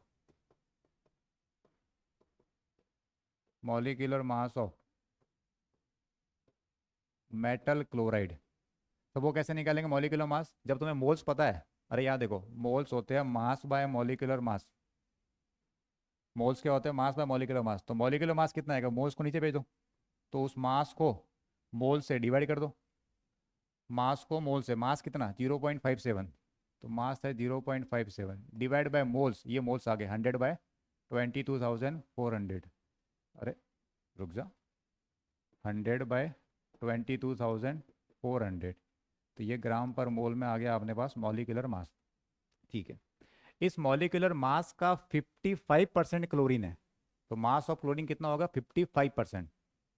इसके अंदर मास ऑफ क्लोरीन, अब मैं वो निकालता हूँ। मास ऑफ क्लोरीन क्या करना है? 55%, तो 55/100 किसका? इस मॉलिक्यूलर मास का। इस कंपाउंड के अंदर क्लोरीन है 55%, इनटू ये, तो इसको मैं ऐसे लिख रहा हूँ 0.57। ये डिवाइड के डिवाइड में ऊपर चला जाएगा, तो 100 तो नीचे रह गया, ये ऊपर चला गया 22,400। अरे ये नीचे वाला ऊपर चला गया, रेसिप्रोकल हो गया ना। ये आ गया, इतना मास है क्लोराइड का। ठीक है, अब क्या चाहिए इसको? मॉलिक्यूलर मास चाहिए मेटल क्लोराइड का। तो अगर मेरे को ये पता पड़ जाए कि Cl कितने हैं तो मेरा काम हो जाएगा कि Cl 1 है, 2 है, 3 है, 4 है। ठीक है। अच्छा, ये जो क्लोराइड का मास है इस कंपाउंड के अंदर, अगर एक Cl होगा तो ये कितना आएगा? 35.5। अरे एक Cl का मास 35.5। अगर दो Cl हुए तो कितना आएगा? 2 टाइम्स 35.5। अगर इस कंपाउंड के अंदर 3 Cl हुए तो मास कितना आएगा? 3 टाइम्स 35.5। कितने हैं मेरे को नहीं पता, तो एक काम करते हैं, इस पूरे मास को 35.5 से डिवाइड कर दो तो नंबर आ जाएगा Cl का। तो वही निकालते हैं अपन, नंबर ऑफ Cl एटम या क्लोराइड आयन। ये जो पूरा आ गया 55/100 इंटू 0.57/100 इंटू 22,400 डिवाइड बाय 35.5। अब ये तुम्हारा जो नंबर आ रहा है उसके अकॉर्डिंग अपने को आंसर मिलेगा कि नंबर 1 है, 2 है, 3 है, 4 है। अगर 1 हुआ तो ऑप्शन डी, अगर ये नंबर 2 आ गया तो ऑप्शन सी। सर ये तो कैलकुलेशन टफ लग रही है, एक काम करते हैं सिंपल बनाते हैं। हटाओ पॉइंट को, नीचे क्या आएगा? 100। ठीक है सर, इस पॉइंट को हटाओ, यहाँ से ऊपर आ जाएगा 10। सर ये एक जीरो गया। सर ये दूसरा जीरो गया। सर यहाँ का एक जीरो, यहाँ का एक जीरो गया। अब क्या करें? सर ये 55 और ये वाला कटने की खुशबू आ रही है, तो मैं 55 को कट कर देता हूँ। 11 5 से कट गया, मैंने इसको कट गया 5 से, 7 5 से 35 और ये 1। तो सर ऊपर आ गया 11, नीचे आ गया 71। सर और कट रहा है क्या? और कट रहा होगा तो नहीं पता। अब अपन क्या करते हैं, जो बच गया उसको लिख देते हैं एक बार। तो सर एक तो बचा यहाँ पे 57, एक बचा सर यहाँ पे 11, सर एक बचा यहाँ पे 224। सर नीचे बच गया 100 और एक जीरो, एक तो बच गया 1000। सर एक बच गया ये 71। अब देखो मैं एग्जैक्ट नहीं करूँगा, मैं तो करूँगा अप्रॉक्सीमेशन, मैं थोड़ा लगा दो क्योंकि देखो 1 2 3 4 ऐसा कुछ आएगा ऑप्शन। ठीक है। अब मैं 57 को तो कुछ नहीं करता। मेरा तरीका देखो यहाँ पे मैं कैसे करता हूँ, मैं थोड़ा सिंपल करता हूँ। ये 57 रखा, 10 11 में ज़्यादा डिफरेंस नहीं है तो मैं 11 को 10 मान लेता हूँ। ठीक है। ये 224, 11 को 10 मान लिया। ये 1000 को 1000 रहने दिया मैंने, और ये जो 71 है उसको मैंने 70 मान लिया। अप्रॉक्सीमेशन कर रहा हूँ मैं तो भाई, 11 की जगह 10 लिख दिया, 71 की जगह। अच्छा देखो, जिसको ये पसंद नहीं आ रहा वो एक काम करो, डिवाइड कर दो, तुम एग्जैक्ट करो, आंसर तुम्हें मिल जाएगा। पर मैं इतना टाइम वेस्ट नहीं करता एग्जाम में, इसलिए मैं इसको ऐसे फॉलो करता हूँ हमेशा। सर ये जीरो उड़ा सकते हो कि? हाँ सर जीरो उड़ा सकते हैं। अब कट रहा है क्या? हाँ सर 7 से कट रहा है। ये कितने टाइम्स? 7 8 जा 56, 7 8 जा 56। सर ये तो 57 है, अरे चल जाएगा। अब ये 8 का मल्टीप्लाई करो 2 2 4 से, कितना आएगा सर? 8 इंटू 4, 8 4 जा 32, 3 बच गए। 8 2 जा 16 और 18 कितना हो गया? 19। सर एक बच गया। 8 2 जा 16 और 17 डिवाइड बाय सर ये 1000, डिवाइड बाय कितना आ रहा है? अरे मिर्जा भाई गुस्सा हो गया क्या? हाँ थैंक यू। ये आ गया 1.79। अब 1.79 के नियरेस्ट इंटीजर कौन सा है? Nearest integer 2। तो तुम्हारा मेटल क्लोराइड क्या आ गया? MCl2। तो अब तुम बोलोगे सर अप्रोक्सीमेट, अरे हाँ भाई नियरेस्ट इंटीजर तो 2 ही आएगा। अब Cl या तो 1 होगा या 2 होगा या 3 होगा, यही रहेगा ना। अब पॉइंट में तो Cl आएगा नहीं, नॉन स्टैइकियोमेट्रिक कंपाउंड दिया नहीं है, और नहीं ऐसा ऑप्शन दिया अपने को कि जहाँ अपने को पॉइंट दिख रहा है, तो इसका मतलब ये अपना आंसर है। तो तुम्हारा फॉर्मूला क्या आ गया मेटल क्लोराइड का? MCl2। एग्जाम में ऐसे ही करना है, बिल्कुल डरने की जरूरत नहीं है। ठीक, आगे चले। तो ये एक जेई का, जेई मेंस का अच्छा क्वेश्चन था। ऐसे एक दो क्वेश्चन और करते हैं अपन, फिर ये एडवांस का क्वेश्चन करेंगे अपन। क्या दिया यहाँ पे? कंपाउंड ए दिया है, हाइड्रोजन का परसेंटेज है, कार्बन का परसेंटेज है, नाइट्रोजन का परसेंटेज है, मॉलिक्यूलर फॉर्मूला तुम्हें फाइंड करना है, और मॉलिक्यूलर मास तुम्हें दे रखा है। ठीक है, सिमिलर क्वेश्चन है, जल्दी से कर दो।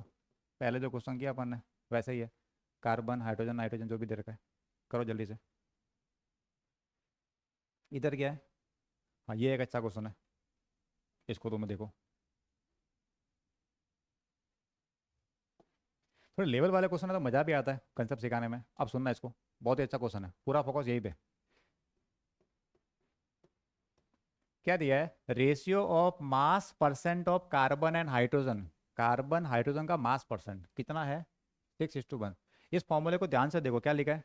सी के एक्स एटम है, एच के वाई एटम है, ओ के जेड एटम है। तो एक काम करते हैं, mass of carbon divide by mass of hydrogen is equal to 6:1। यही तो आएगा। हेलो, सही लिखा मैंने? Mass of carbon divide by mass of hydrogen is equal to 6:1। अब परसेंटेज के रेशियो या उस टोटल वही आएगा, क्योंकि टोटल के रेस्पेक्ट में हमेशा टोटल कट जाएगा। तो मास परसेंट लिख दे रहा चलो मैं यहाँ पे, और यहाँ पे मास परसेंट ऑफ हाइड्रोजन। बताओ इसमें कार्बन का मास कितना होगा? सर कार्बन के एक एटम का मास होता है 12, और कार्बन के एटम कितने हैं सर? एक्स, तो ये हो गया 12 × x। हाइड्रोजन के एक एटम का मास 1, और हाइड्रोजन के एटम कितने हैं सर? वाई, तो वाई इंटू वन मतलब वाई इज इक्वल टू आ गया 6/1। सर 12 को उधर भेज दो एक बार, तो ये अपने पास x/y की वैल्यू आ गई। तो सर 12 आ गया नीचे डिवाइड में 6/12, तो ये आ गया 1/2। ठीक है सर, इसको भी रहने दो ऐसे कैसे, कुछ नहीं करना है इसका, आगे चलते हैं। If one molecule of the above compound, इस कंपाउंड का एक molecule contain half as much oxygen as required to burn one molecule of compound CxHy। ये कह रहा है इसमें जो ऑक्सीजन है वो हाफ है। किसके हाफ है? जितने ऑक्सीजन इसको कंबसन में चाहिए उसके। समझ नहीं आया? आया? वापस सुन। इस कंपाउंड के अंदर कितने ऑक्सीजन है सर? इसमें है जेड, तो Z is equal to half of किसका? हाफ इस कंपाउंड को बर्न करने के लिए जो ऑक्सीजन चाहिए उसका हाफ। तो सर वो कैसे निकालेंगे, कितने ऑक्सीजन चाहिए? बता दो, याद देखो बैलेंसिंग से। तो ये रिएक्शन है, इसको पहले बैलेंस करो।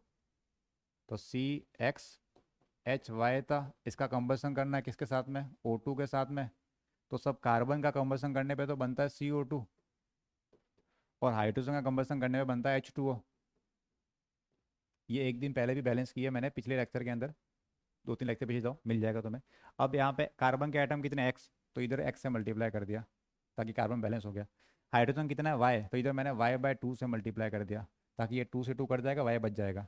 तो कार्बन हो गया बैलेंस, हाइड्रोजन हो गया बैलेंस। अब बात करते हैं ऑक्सीजन की। यहाँ पे टोटल ऑक्सीजन कितना है सर? ये 2 × x है, 2 × x प्लस यह ऑक्सीजन कितना है सर? यहाँ है y/2,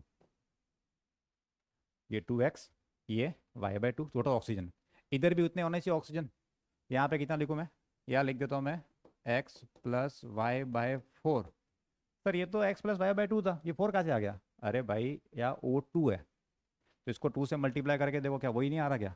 2 × x + y/4। हेलो, अरे ये 2 है तो 2 से मल्टीप्लाई करो ना। 2 × x + y/4 is equal to ये आ रहा है। तो ये रिएक्शन होगी बैलेंस। ठीक, अब उस क्वेश्चन की लैंग्वेज वापस आते हैं। Number of oxygen in number of O in CxHyOz is equal to half of number of O in combustion of CxHy, number of O in combustion of CxHy। तो मुझे बताओ इसमें कितना ऑक्सीजन है सर? इसके अंदर तो है जेड एटम ऑक्सीजन का, तो Z is equal to half of इस कंबसन में कितना ऑक्सीजन है सर? ये x + y/4 नहीं, x + y/4 नहीं है। अरे ये तो O2 है, O की बात चल रही है। तो इधर क्या है? 2 टाइम्स है इसका, किसका? x + y/4 का। सर ये 2 की लगाए, अरे भाई O2 है, बात हो रही है O की, तो इसका डबल होगा ना। हाँ सर ठीक है सर, ये 2 से 2 गया। तो z की वैल्यू कितनी आ गई अपने पास? z इज इक्वल टू आ गया सर x + y/4।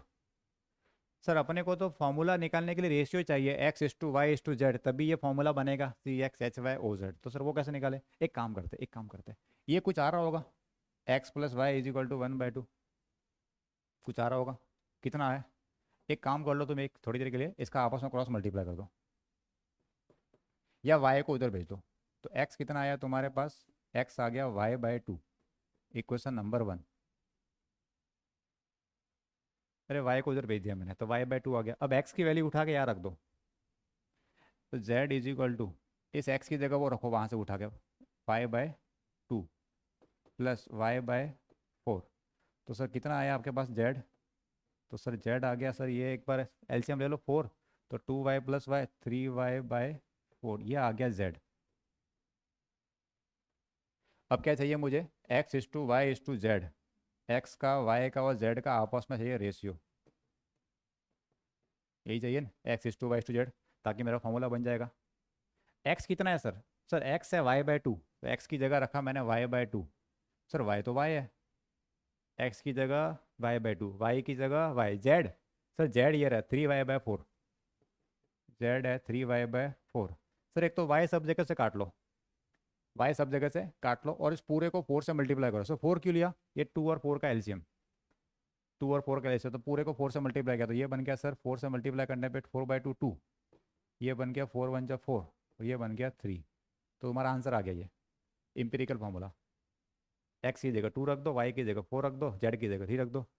तो फाइनल आंसर इंपेरिकल फार्मूला उस कंपाउंड का टू C2H4 और O3 है कहीं, 2 4 जा 3 है, 2 4 जा 3, C2H4O3। तो ये एक बहुत अच्छा क्वेश्चन था। अच्छा क्वेश्चन इसलिए ताकि 2-3 कंसेप्ट यूज़ किए इसने, एक कंबसन वाला पार्ट यूज़ किया है, एक ये वाला पार्ट यूज़ किया है, और बाद में लास्ट में इंपेरिकल फार्मूला यूज़ किया है। इस वजह से ये अच्छा क्वेश्चन है।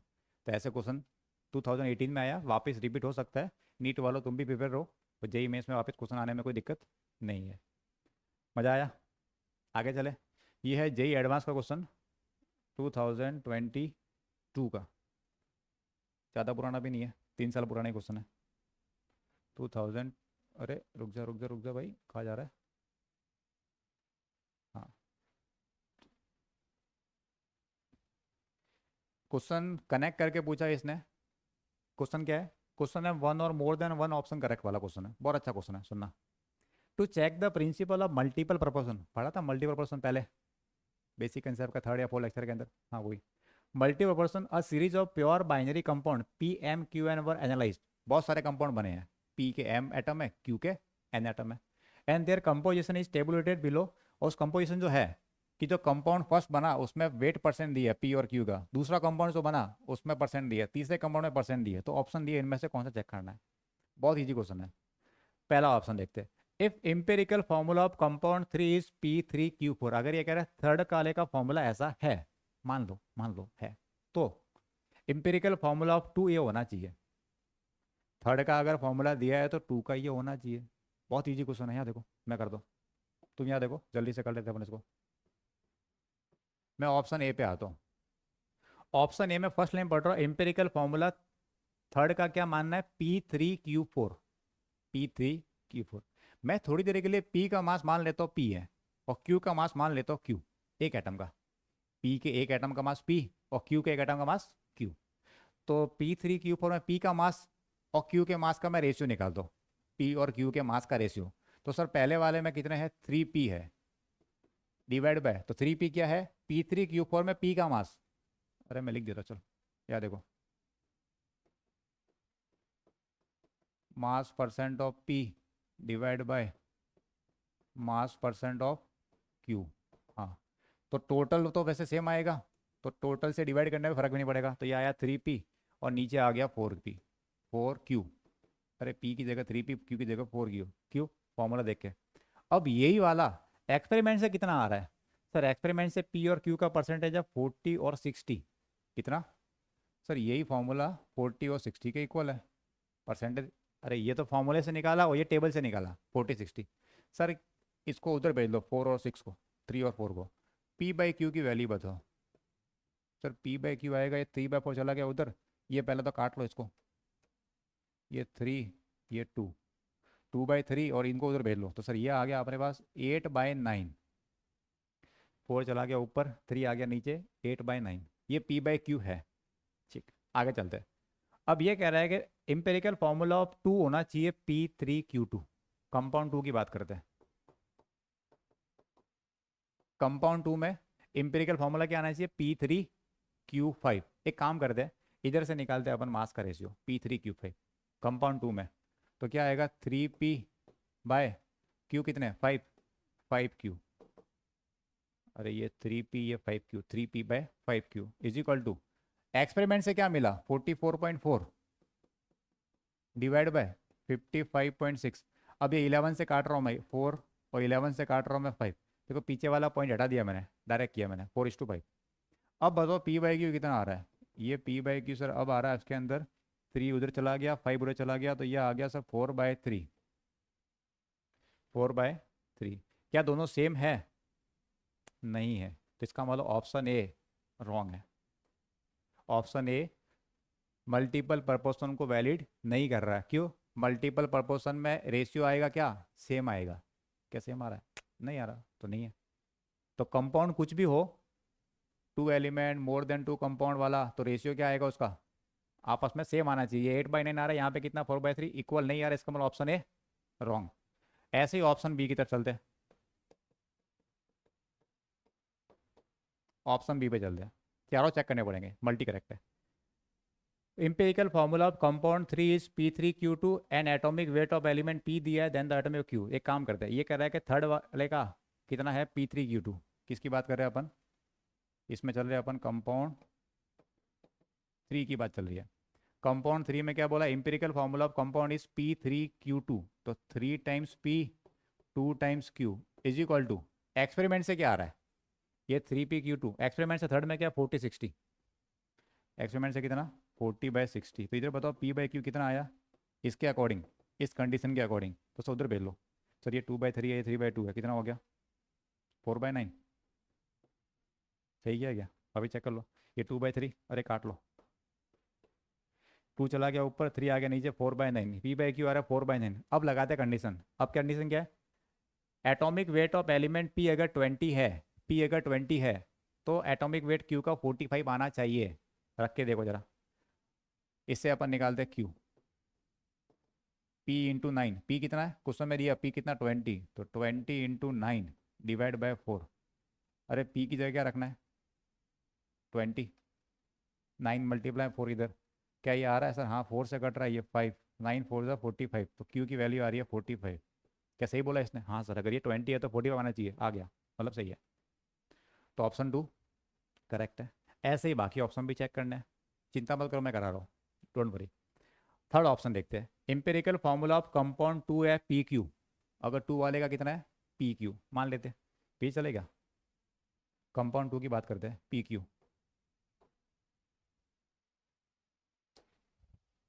ऑप्शन सी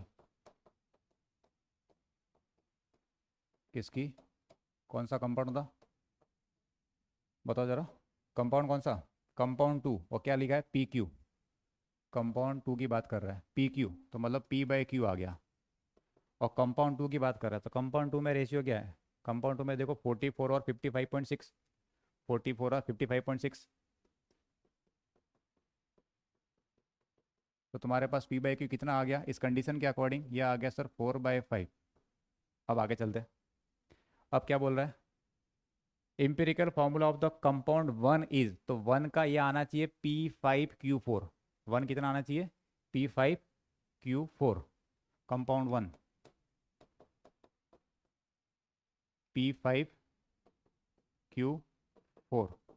अब ये तो आया उस फॉर्मूले से। अब रेशियो कितना दिया परसेंटेज में? परसेंटेज में ये तो था फॉर्मूला, P5Q4 कंपाउंड 1। कंपाउंड 1 ये रहा 50/50। कंपाउंड 1 कितना है? 50/50, तो 50/50। इससे बताओ P/Q कितना आ रहा है? एक सेकंड, ये क्या था? 5P, 5 में कहा लिखा? 5P और Q4 था, Q था 4, मैंने क्या लिखा यहाँ पे? इससे बताओ कितना आ रहा है? सर ये कट गया, उधर भेज लो, तो सर ये आ गया 4/5। क्या आ रहा है? मैच कर रहा है? हाँ सर। कंपाउंड, अलग अलग कंपाउंड के अंदर रेशियो क्या आ रहा है? सेम आ रहा है, मैच कर रहा है, मतलब ऑप्शन सी राइट है। ऑप्शन सी राइट है, समझ गए? एक और देखो, चिंता मत करो, एक और ऑप्शन है, उसको भी चेक कर लेते हैं। Atomic weight of P and Q are 70 and 35। P और Q का वेट मान लिया 70 और 35, क्या चाहिए इसको? Then the empirical formula of compound 1 is, 1 का फॉर्मूला P2Q है या नहीं? ऑप्शन चलते हैं अपन डी पे, ऑप्शन डी। ठीक है, P का मास कितना बोल रहा है ये? P का मास बोल रहा है 70, Q का मास कितना बोल रहा है? 35। ये कह रहा है P का मास 70 यूज़ करो और Q का मास कितना यूज़ करो? 35। ठीक है, यूज़ कर देंगे, अपने को आता है सब क्वेश्चन, कर देंगे। अब empirical formula of compound 1 is P2Q। 1 क्या है? P2Q, 1 की बात कर रहे हैं, कंपाउंड 1। वन क्या है, P2Q, तो 2P और 1Q। कंपाउंड वन था 50-50, तो कंपाउंड वन कितना था, 50-50 था, उधर भेज लो। तो सर ये आया P/Q की वैल्यू आपके पास, उधर भेज लो, कितना, 1/2। P/Q कितना आ गया, 1/2। अब जरा इससे चेक करो P/Q कितना आ रहा है, इससे P/Q कितना आ रहा है। सर इससे P/Q आ रहा है 1/2 नहीं आ रहा सर, इधर आ रहा है 2/1। ये तो है 1/2 और ये है 2/1, क्या दोनों इक्वल है, नहीं है इक्वल। इस डेटा के अकॉर्डिंग P/Q कितना है, 2:1 रेशियो, मतलब P और Q का, और इसको इसके अकॉर्डिंग 1/2, तो अलग अलग है, इसका मतलब ऑप्शन डी रॉन्ग हो गया, ऑप्शन डी रॉन्ग। तो इसमें क्या हो गया, दो ऑप्शन राइट है, कौन सा वाला, ऑप्शन बी और सी। तो मल्टी करेक्ट में। अब लोग कैसे कनेक्ट किया, बढ़िया वाला। तो ये कनेक्टिविटी तुम्हें सीखनी पड़ेगी, जेई एडवांस के लिए सबसे इंपॉर्टेंट चीज़ होती है इस टॉपिक को इस तरह से कैसे लिंक करना। वो कैसे सीखेंगे, इस तरह के क्वेश्चन प्रैक्टिस करके। तो क्वेश्चन आने के बाद थोड़ा लॉजिकल सोचेगा, अच्छा ये मल्टी प्रोपोर्शन, इसको मैं इस जगह और कैसे कनेक्ट कर सकता हूँ, वो जरूरी है। आगे चले नेक्स्ट क्वेश्चन की तरफ। तो ये तो एक बहुत अच्छा क्वेश्चन, ये हो गया पूरा, आंसर लिख दिया ना, ये आंसर लिख देना पूरा तुम। फिर क्या, क्या क्या दिया है, मोल्स दिए तुम्हें, मास दिया है, तो मोल्स और मास से मॉलिक्यूलर मास आ जाएगा, फिर इनका परसेंटेज दिया है, मॉलिक्यूलर फार्मूला। इससे दिए, ये दोनों देने का मतलब क्या है, मॉलिक्यूलर फार्मूला दिया तुम्हें, इंपेरिकल फार्मूला निकाल के मोलर मास मॉलिक्यूलर मास निकाल दो। अरे ये कहना चाह रहा हूँ मैं, N=W/m, तो मॉलिक्यूलर मास आ गया तुम्हारे पास 0.2 इंटू 23.6। ये m यूज़ करना है तुम्हें, इंपेरिकल फार्मूला निकाल दो, ये मॉलिक्यूलर फार्मूला आ गया, मॉलिक्यूलर फार्मूला नहीं, मॉलिक्यूलर मास आ गया। तो मॉलिक्यूलर मास को इंपेरिकल फार्मूला मास से डिवाइड करो, n आ जाएगा, n से मल्टीप्लाई करके फार्मूला निकाल दो। अभी आज बहुत सारे क्वेश्चन किए, चले आगे। इधर क्या पूछा है, टू कंपाउंड दिया एक्स और वाई, दोनों का इंपेरिकल फार्मूला सेम है NO2। एक्स का मॉलिक्यूलर मास दिया, वाई का मॉलिक्यूलर मास दिया, तो इनमें से कौन सा ऑप्शन मैच कर रहा है। इजी क्वेश्चन है, आराम से तुम कर लोगे, थोड़ा ट्राई कर लो, हो जाएगा, तब क्वेश्चन नहीं है। ये क्या है, सिंपलेस्ट रेशियो दिया है तुम्हें, एक स्टार्टिंग में क्वेश्चन क्या था, वन है, मोल रेशियो में, तो पहले क्या निकालेंगे वन, नहीं यहाँ पे कुछ पूछा है, simplest ratio of the moles of carbon hydrogen oxygen दे रखा है तुम्हें, मोलर मास दे रखा है तुम्हें, हाउ मेनी हाइड्रोजन एटम्स। तो एक काम करो, तुम्हें क्या करना है, पहले स्टेप वन में इंपेरिकल फार्मूला निकालो, एन निकालो, मॉलिक्यूलर फार्मूला निकालो, और इस मॉलिक्यूलर फार्मूला में नंबर ऑफ एच एटम कितने हैं वो निकालने हैं, गिन लेना, मॉलिक्यूलर फार्मूला के बाद गिन लो, आंसर आ जाएगा। करो ये। एक और क्या दिया है, ऑक्साइड दिया है मैग्नीज का, मतलब दो एलिमेंट है, दोनों का परसेंटेज तुम्हें दे रखा है, इंपेरिकल फार्मूला पूछ रहा है। तो इतने क्वेश्चन तुम्हें प्रैक्टिस करने हैं, जो अच्छे क्वेश्चन थे जिसमें अच्छा कंसेप्ट था वो मैंने बता दिया तुम्हें। अब ये क्वेश्चन तुम्हें प्रैक्टिस करना है ईमानदारी से। अगर तुम्हें कोई क्वेश्चन नहीं आता है तो कोई दिक्कत नहीं है, नीचे कमेंट में लिख दो सर ये वाला क्वेश्चन में दिक्कत है, और उसको कुछ अलग तरह से सॉल्व कर देंगे। तो प्रॉब्लम है बता देना, तुम्हें और भी कोई दिक्कत हो तो तुम कमेंट कर देना, अपन उसको सॉल्व कर देंगे। ठीक है, तो आज के लिए इतना ही, फिर आगे मिलते हैं। Okay bye, Radhe Radhe.